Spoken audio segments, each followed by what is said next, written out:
Okay, so welcome everybody. Thank you for anybody who's been waiting and looking at for season 2, season 3. We've had quite a number of things obviously come up. Life happens, as it often does. We've been eagerly working away in the background, trying to make adjustments to some of the technical aspects of the first season. We believe that we've resolved all of those issues, at least we hope so. Please do keep feeding back to us, anybody who notices difficulties with the sound, etc. But again, we feel that we've kind of readjusted and tweaked certain aspects of that, and we hope it's now resolved. So thank you for that. So a little bit about season 2. There was meant to be, season 2 was really going to be about me reading excerpts, not or entire chapters rather, of Broken Roads, my book, and unpacking each of those chapters in a way in terms of just what was coming up, what was kind of involved in writing it, what kind of I was trying to communicate, what my hope was in terms of people who might receive it, read it, or encounter it, and also to kind of clarify a couple of things that I think I might not have communicated too well, maybe in the book, certainly through the podcast. I don't live my life necessarily in any significant manner, or let's say in a way that where I was once debilitated by my experiences, and I mean, literally could not live or function and operate in everyday life. And so my book straddles obviously the very early experiences of me as a child and all of those difficulties that I experienced, and my recovery journey, which I don't really like the word recovery, especially in the context of the connotation for me. And this is just me, I'm not attacking the word recovery. I'm not saying it doesn't exist. I'm just saying that for me, it has a certain connotation that there was something to recover. For me, I was really talking about being able to overcome and really being able to reestablish a space for myself in the world and my ability to function within relationships and to be able to move towards intimacy, as difficult as that has been. And also to talk about the ways in which, society had been impacted by me and by the issues that I had been, that I suffered from effectively, being abused, being raped as a child. It's not something that is easy to discuss, especially if it's something that you've never spoken about. For me, I'm a professional. I talk about these things. I've spent many, many years in therapy. I've spent many, many years with therapists and clinical teams working as a professional. I was also a person who's learned how to kind of take care of myself. But I had a lot, and I believe it was coming from the right place, from people, compassionate place, who reached out to me as if I was still that kind of broken, enfeebled, and kind of, really affected kind of person. And I'm not saying that I haven't been, and that I'm not, and that the impacts of this, some of them will be there. I believe, at least for me. For the rest of my life, it's something that you learn to live with. It's something that you have to integrate. It's complicated. It's tough. It's not something that's straightforward by any stretch of the imagination. There's all sorts of confusion. There's all sorts of people who are kind of vying for attention, trying to tell you the ways to do it. And I'm not saying that they're right. I'm not saying that they're wrong. I'm just giving you my account, my experience. I'm not saying that there aren't potentially better ways, or that there aren't different aspects of things that might have brought me, let's say, relief, or at least some comfort or some assurance earlier on in the process. I'm just giving you the journey, broken roads that led me here. Where is here? So here is my life as a professional, as a businessman, as a social entrepreneur, which is again, it's a made up word in many senses. However, it relates to some very kind of tangible kind of things that I do. I'm the Group Chief Executive Officer of Chrysalis Group Services. I run a number of companies. I work with an executive and non-executive team. My life couldn't be more different than it was growing up, but my life has been blighted and affected in many, many ways. Some people kind of thought, and I think through some of the podcasts and some of the comments that I have so overcome things that I'm completely away from some of those experiences. And I just want to reiterate, yes, that's true. The thing about life is that life is filled with many paradoxes. So things that contradict, that are true but are seemingly contradictory. That's for me what a paradox is. And you kind of, for me, not you, me, I kind of had to learn to be able to live with the insecurity of paradox, because paradox is not providing a concrete certainty. It's kind of saying that different things, different aspects of my experiences can be reconciled, but it be at different ends of one spectrum. I've experienced different forms of and effects of my addiction. I have a very kind of, let's say, personalized view. I'm in the process of writing a book about addiction. I've laughed and I've been a bit tongue-in-cheek to say it's probably a book about what Colin thinks, everything that Colin thinks about addiction and what he thinks it is. I'm trying to do this to be helpful. I'm not doing it to challenge the disease model necessarily, except where I feel that it needs to be challenged or it needs to be reconsidered. I'm also not doing this from the point of view of saying I have found the kind of the pluralistic and holistic totalitarian kind of solution that I've come up with, the unified theory of addiction. I don't think that. Someone else might. I doubt it very much. I'm just having a conversation. So the way in which I'm approaching this book is I'm just talking about everything that I hear that everybody says. I'm reconciling that with my own experiences. I'm pointing out some of those differences and some of those contradictions. I'm talking about when it's a paradox or when it's something that's almost metaphorical, where it's just language and the use of language is as a vehicle that's being used in order to get somebody help or in order to get somebody to try to understand experiences that have otherwise been confusing. I'm not a person who will ever settle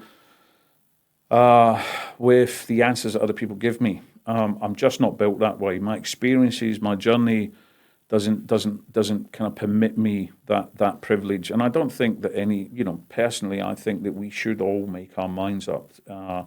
And that I think that many people, well-informed and well-intended, I would say, I can't say that's true for all, I'd say, let's be charitable and say that's the majority of them, are talking about the complex issues of mental health, childhood abuse, childhood trauma, recovery, the 12 steps, controlled harm minimization, controlled substance use, all the different forms of addiction, all of the different forms of mental health issues that people encounter.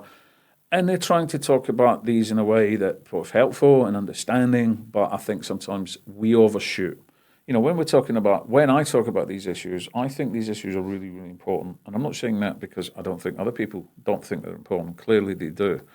I'm just using 30-odd years of experience and in all my previous life experience before to draw on that. I'm also using my professional and my limited academic experience. Right, I have postgraduate qualifications. I've studied academically. I obviously have a deep interest. I read extensively around the areas and the subjects that I'm affected by, that people who I come into contact are affected by. I find it incumbent upon me to educate myself, to know something. I'm not able to either support something or expressly communicate its effectiveness or even criticize it if I don't understand it.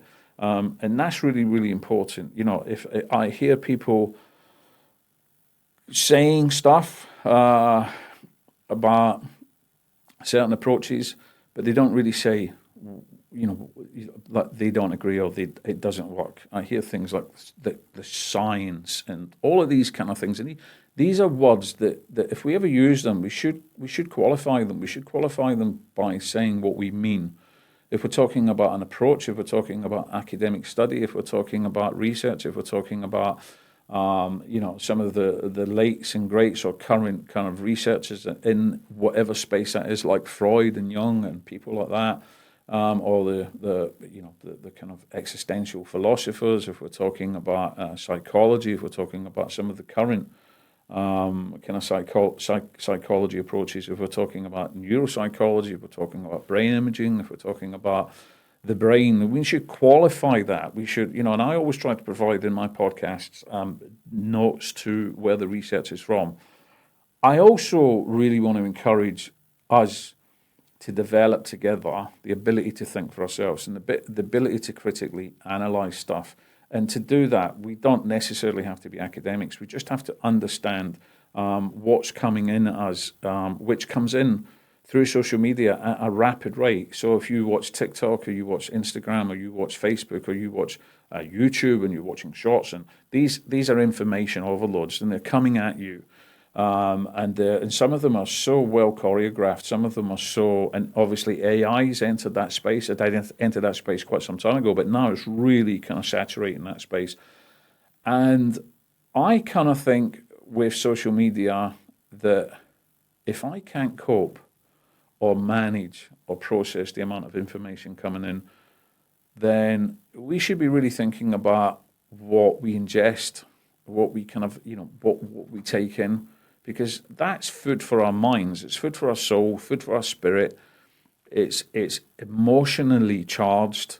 In a sense, content creators, whether they're aware of it or not, have been kind of, let's say, these things have been, these channels, these operating platforms, even the platform we use to communicate to you here, is kind of employing the dark arts of psychology, things that we do know about the ways in which we can capture people's attention, the ways that we can grab attention, the ways that we can create a bias, or we can deliver a particular ideology or a particular viewpoint, or how we can divide people's opinions in a sense, in terms of the controversial aspects of stuff. So we see that a lot. And in this world of social media, in this world where we live, and especially if we're in the West, and if we're not, we're somewhere else, we're still busy, and we're just kind of trying to survive, every day. And in that mode of fight, flight, survival responses, we often don't get the time to really slow down and really think about these things. So this podcast, in a sense, is just an opportunity to stop, to slow down, to have discussions, and to discuss.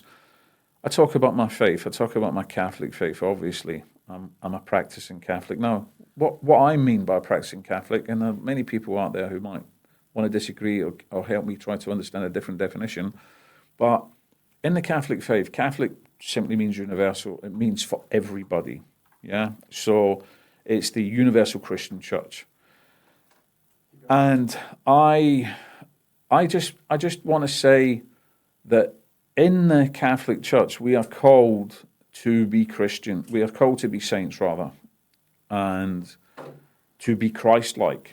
And that's where the practicing bit comes in, because I'm a fairly new revert to my faith, on fire for my faith, on fire for the knowledge and the richness and the depth of its teachings, of the writings of the early church fathers.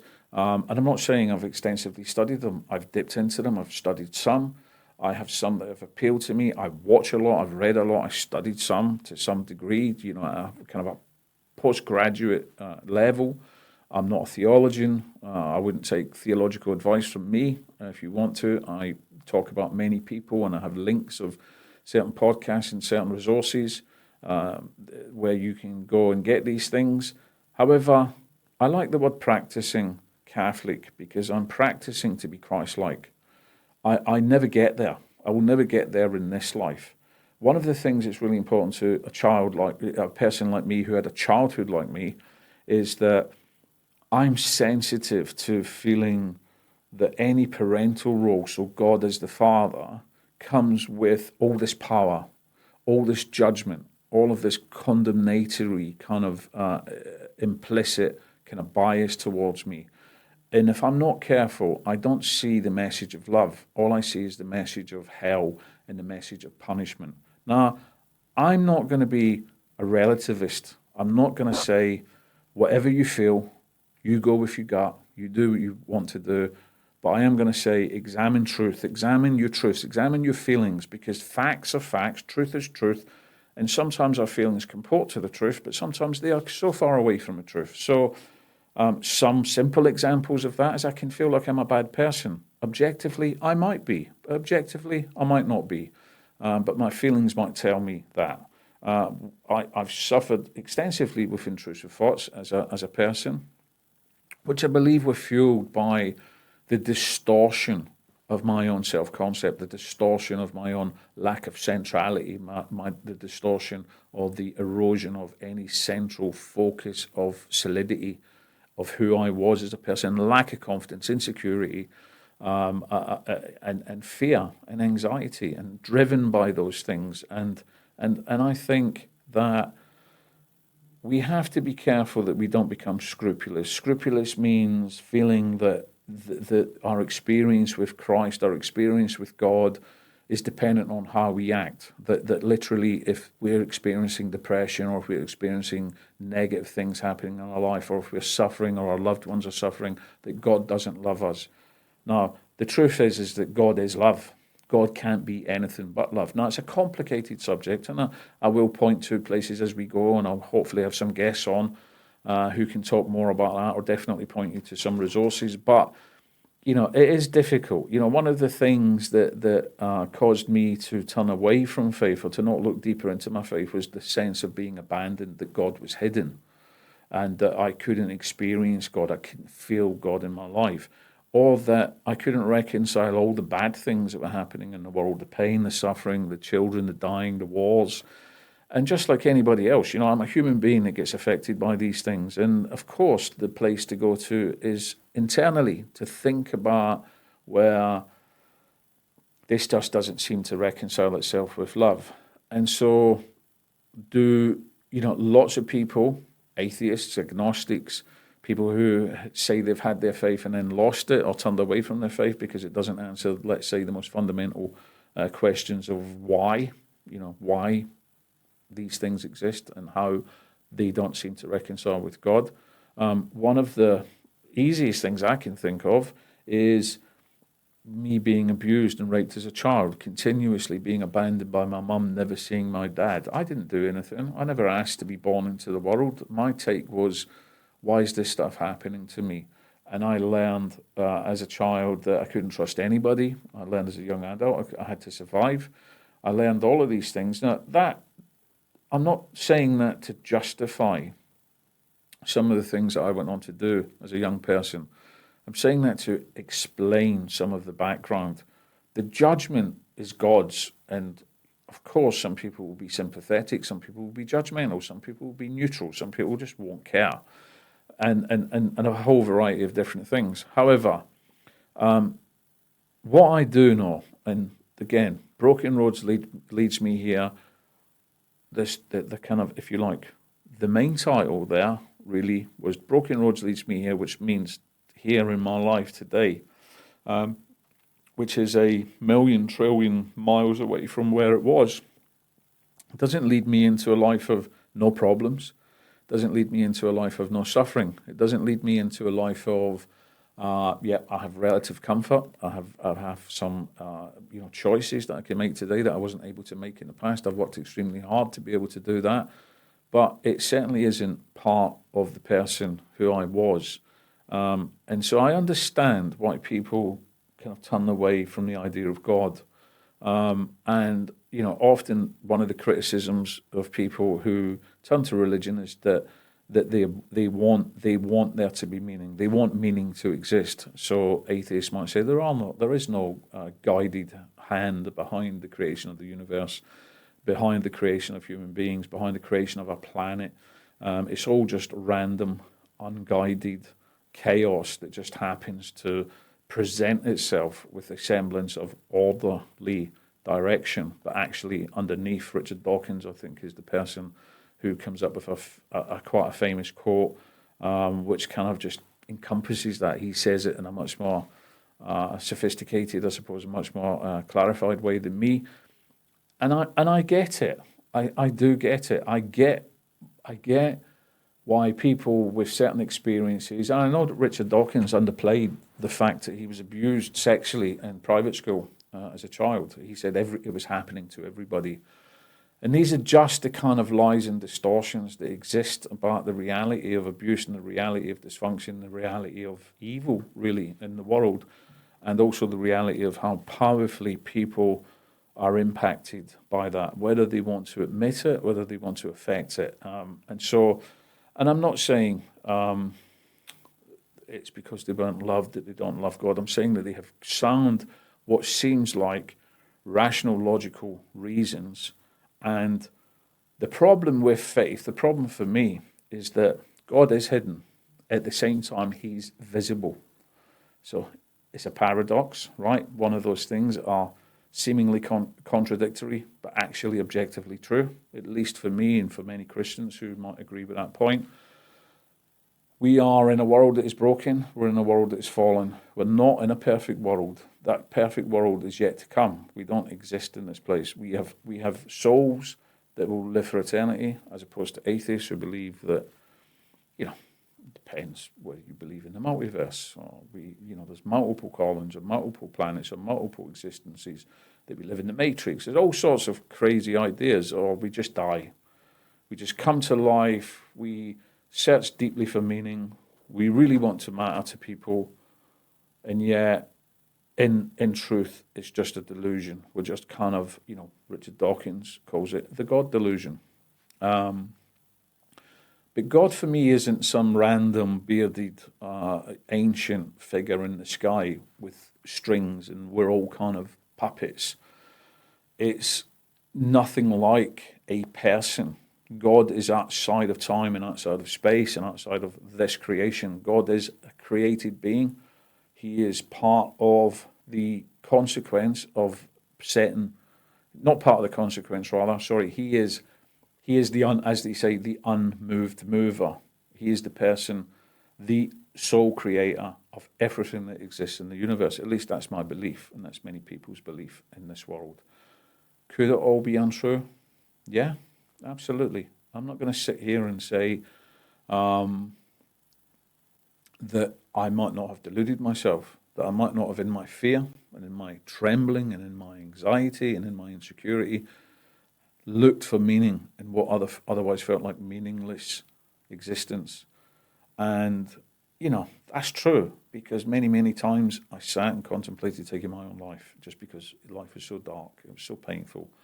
I suffered from intrusive thoughts. I prayed to God. God didn't seem to take them away, didn't answer my prayer. That was another proof that God didn't exist.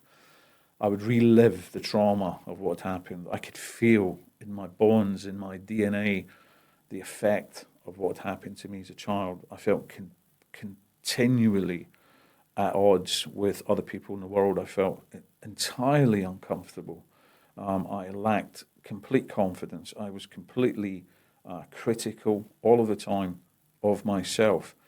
And so in the deep, deep pain and the deep, deep suffering, the deep, deep loss and the deep, deep confusion, it seemed logical, if God didn't exist, to just take my life. I mean, if this was all random, it didn't mean anything, then it seemed like a logical step to just want to end the pain, end the suffering. If creation, if existence and being born, even although the infinitesimal randomness of me being born in the world at this time through the parents I had, and etc., are so infinitesimally small, that all of these numbers that keep being presented as these things that are basically impossible. So I'm intended. That's what I learned from my Christian faith. I was intentional. God intentionally brought me into this world. He brought all of us, every single one of us who's existed was intended by God. We're not accidents.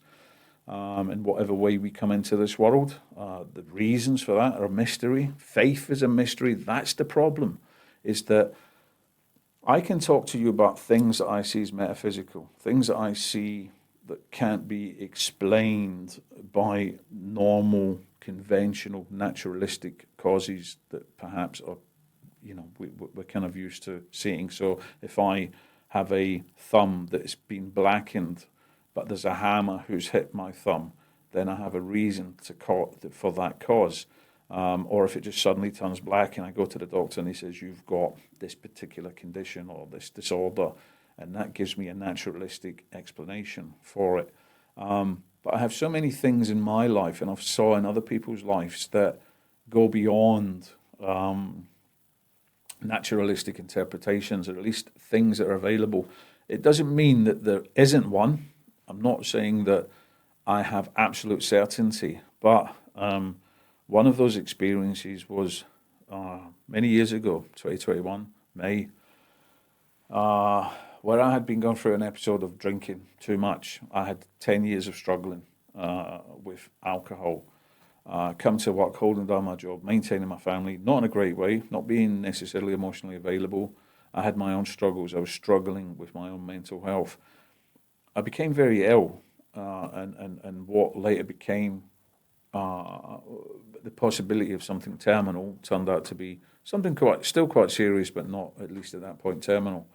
But I prayed, because I had tried all of my own ways as a professional, as a person who would go to 12-step meetings, who would kind of walk the 12-step program, who would do all of these things, and yet I had struggled.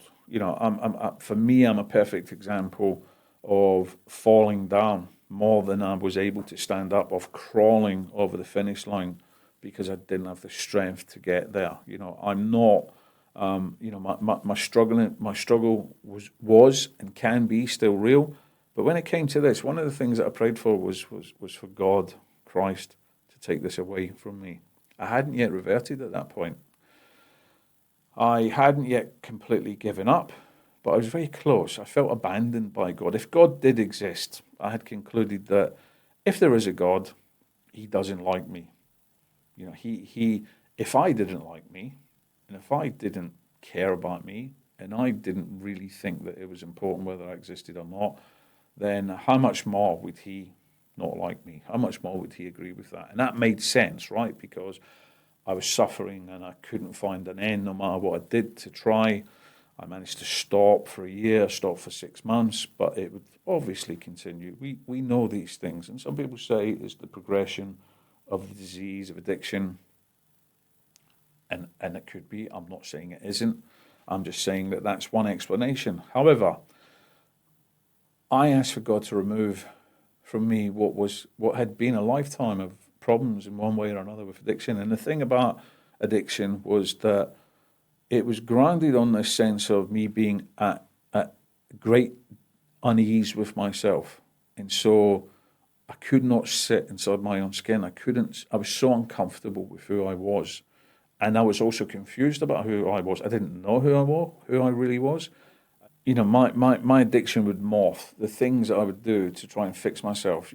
Philip J. Flaws writes Addiction is Attachment Disorder. I think it's a great book. I don't think it has all the answers, but I think that for some people it might resonate. It certainly resonated deeply with me, and it stayed with me, as that addiction was an attempt at self-repair. And I like that more than recovery. So I was trying to basically fix myself, not in the sense of just avoid something, but literally to repair something, something that was absent, that didn't exist, that I couldn't regulate my own emotions. I couldn't sit with uncomfortable emotions. I couldn't tolerate boredom. I couldn't tolerate a lot of different things. All the big feelings as well: fear, anxiety, dread, despair. But also the more mundane, the less, let's say, what I recognised as, not necessarily prominent, but they were significant in terms of creating this sense of disease in myself, this unease.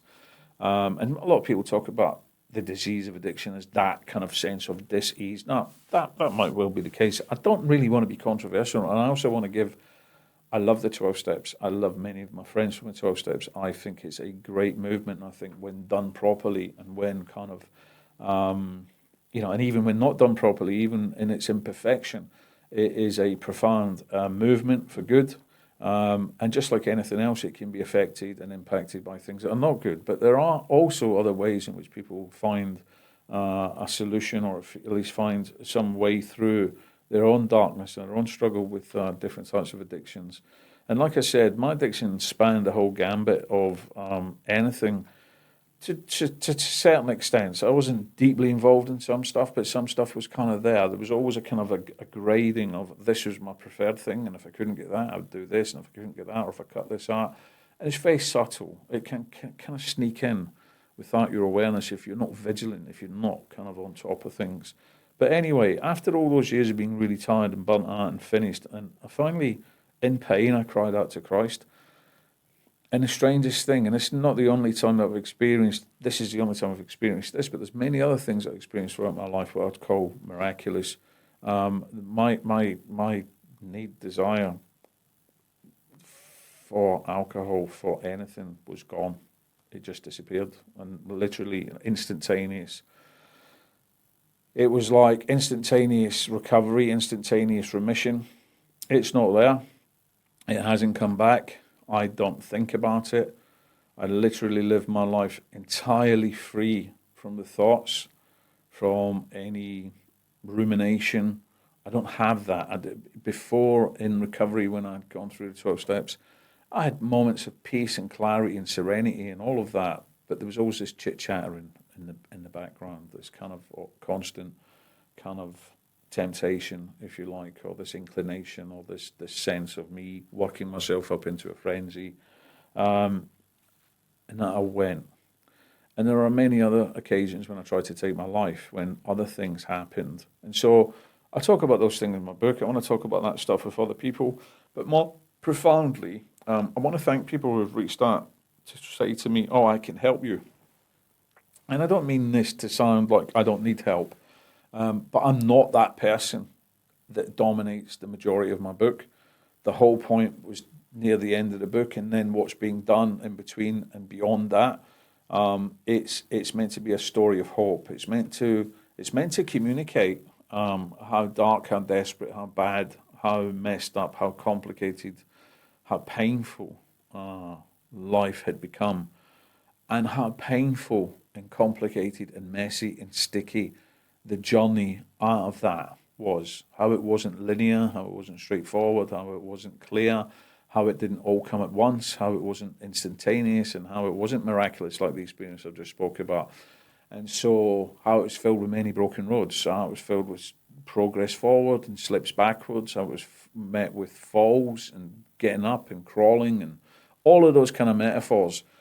And one of the things that I really like about my Catholic faith is that it describes life for me in a way that brings such clarity, and it answers so many questions, and it brings instant peace, a sense of, yeah, that all makes sense. All of my struggles, who I was, and perhaps I know that may not be the case for other people, or it may be the case for different reasons, or not. And I'm not saying, definitely not saying my experience is the same experience as everybody else. I'm putting my experience out there so that people can draw from it anything that's of use. If any of it feels weird, or it's unrelatable, or you just don't think that it applies to you, or you don't recognize that, or it doesn't make any sense, then reject it. I didn't put it out there because I need you to accept it. I need people to kind of applaud it, or I need people to recognize it in any particular way. If it is of value, then I'm deeply grateful. I'm grateful to God. I'm grateful that I had the ability to work with some great people to bring it to you. If the podcast likewise does the same thing, then I'm also equally grateful for that.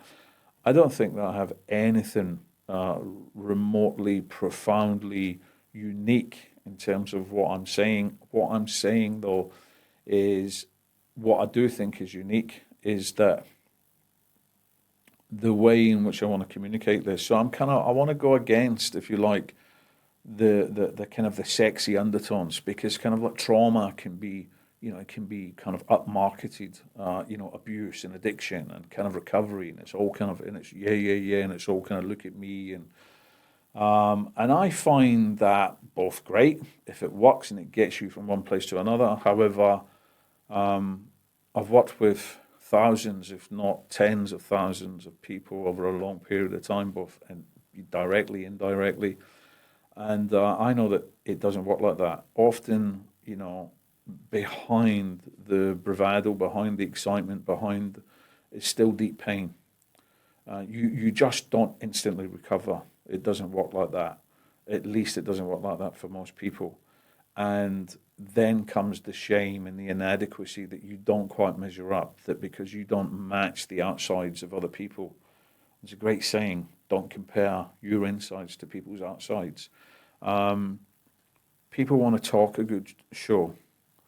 And I'm not saying that they're not genuine or it's not real, or I'm not saying any of that. I'm just saying that in my experience, I sat across the table or across chairs from people who on the outside appeared to have everything together, just as I did.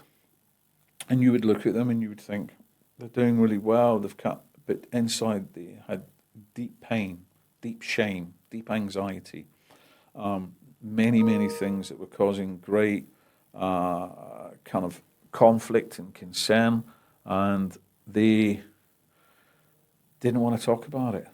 They could talk about it with me, they could talk about it in a safe place, but when they went out into the world, they felt that they had to put their mask back up, which is, of course, a good thing to do. Protect yourself. Taking that rawness out into the world isn't often a good idea. However, it's important to notice that vulnerability needs attending to, and that it's important to also notice that there isn't a unified, single way in which we, as human beings, begin to find healing or begin to find the ability to take a stake in our lives and a stake in the world.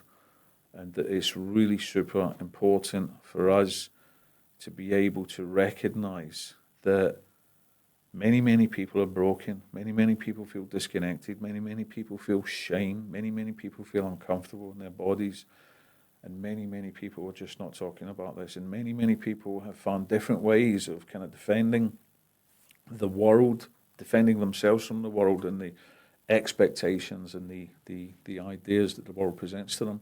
And they'll do that through exercise, through bodybuilding, through achievement, through work, through a multitude of different things, in order to kind of like put people off the scent that there's a really broken part of them. There's parts of them that are really hurting, really suffering in silence.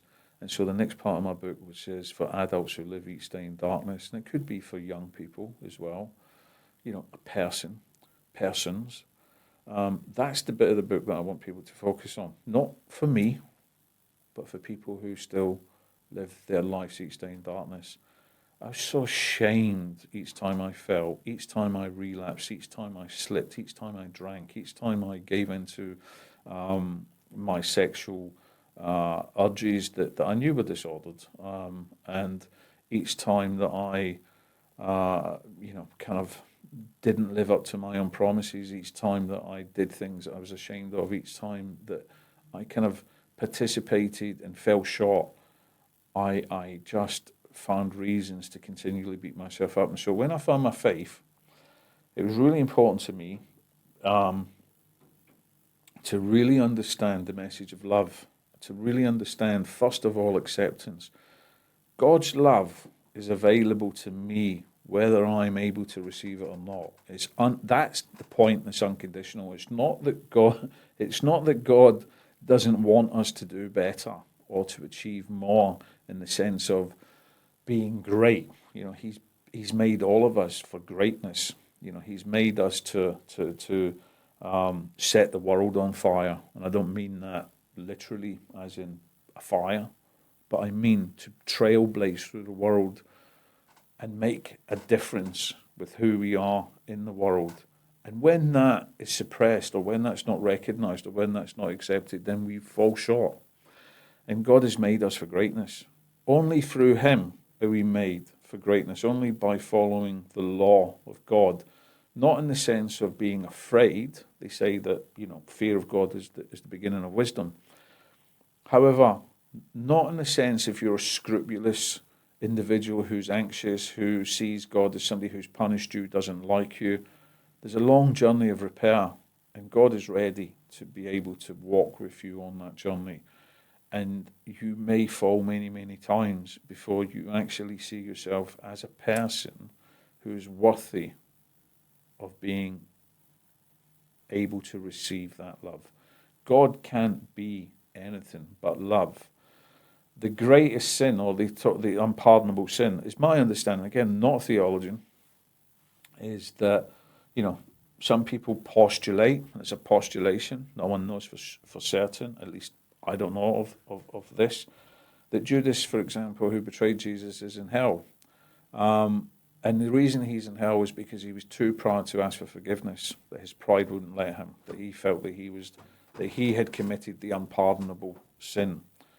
And I don't know if that's true. Many people will say, yeah, it's absolutely true. You can't prove that to me. However, it kind of would make sense that the only way that God's love is not able to be received is because we see ourselves entirely unworthy of it. And so if we accept that the world has broken us in different ways, and in ways that we don't even understand, and to depths that we haven't even yet understood, and yet we live that out, then we can understand that there's a real problem here. And so the journey for me was my journey towards understanding that God is love, understanding that God is real, understanding that there are objective truths that are objectively true, regardless of how I feel about those things.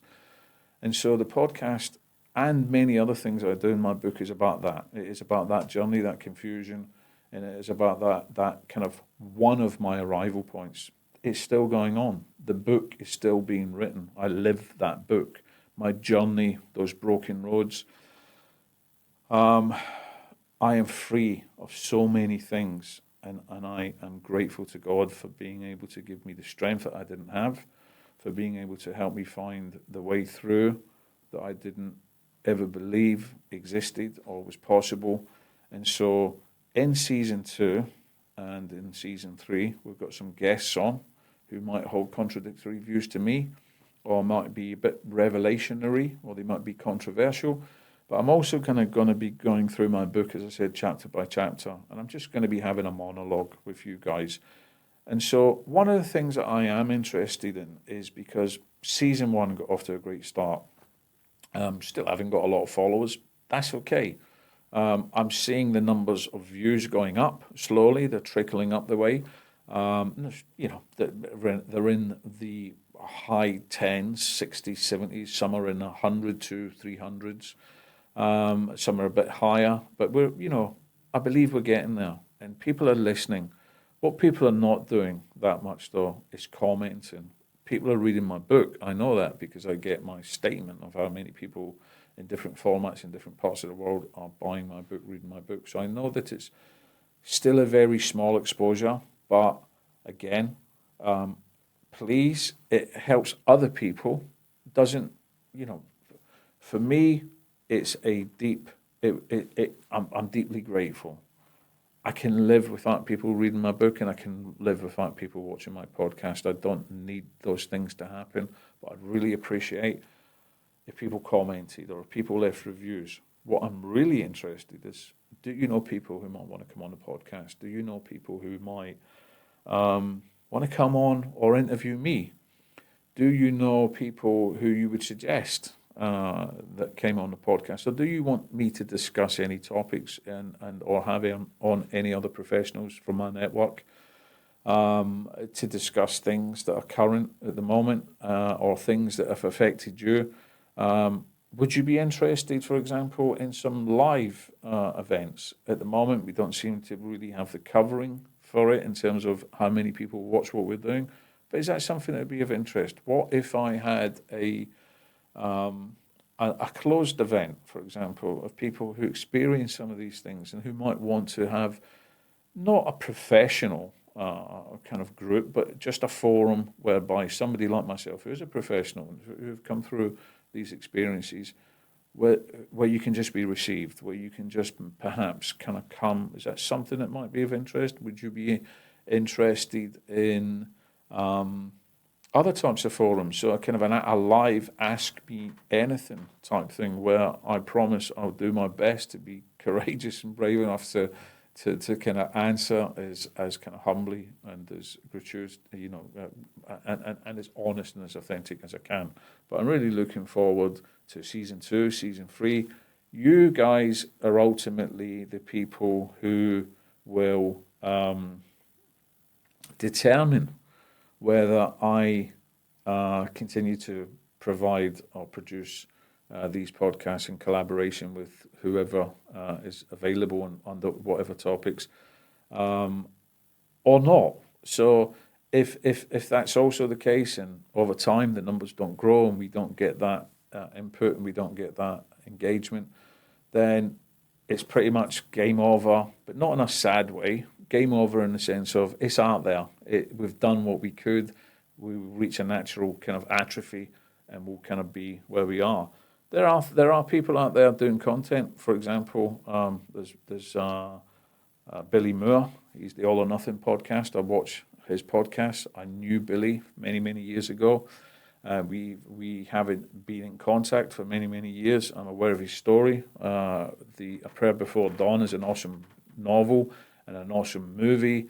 It's very touching, very heart-rendering, and very kind of survivor-focused, resilient. And I know that he does a lot of kind of live engagement out there on the streets, bringing to the world one side of how things exist in the here and now. I'm a very different type of creator, and sometimes I worry for Billy's safety. I worry for him and his young family, and I would love to be able to kind of chat with people like Billy. So if you have any details of Billy, then please put us in touch with Billy.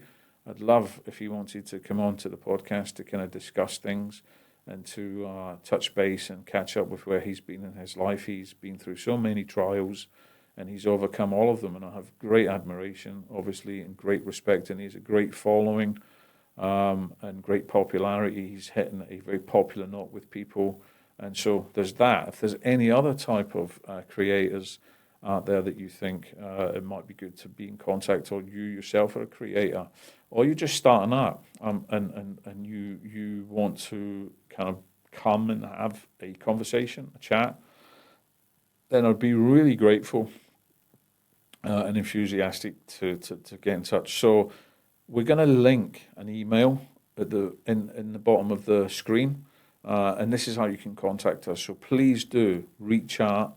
Please do like if you like this. Don't, obviously, if you don't. And do comment, please. And if you've read the book, or and you can leave a review, that would be great. It gets it up the, if you like, the rankings, and that means that more people can get to find out about it. Even if there's things that you don't like about the book, or you don't like about some of the things that I've said, or you don't like about the cut, that as long as it's delivered. And I'm not saying you have to pretty it up and I won't listen to it, but I'm just saying I'm a person with a heart. I have feelings. I have and so just as I want to be charitable and I want to be respectful, then I'm just hoping that you understand that that's what I would expect as a minimum in return. I'm not saying it has to be pretty. I'm not saying that you have to agree. I'm just saying if you disagree, then tell me why. Try to be specific and be open if I'm able to reach out to you to come and have a conversation with me. So there's lots of things going on. There's still going to be a bit of a gap before we get into production out, but we're going to kind of start and get the ball rolling. I wish you all well. Thank you so much. Again, I'm Colin Mackell. This is Broken Roads, and I'll see you all soon.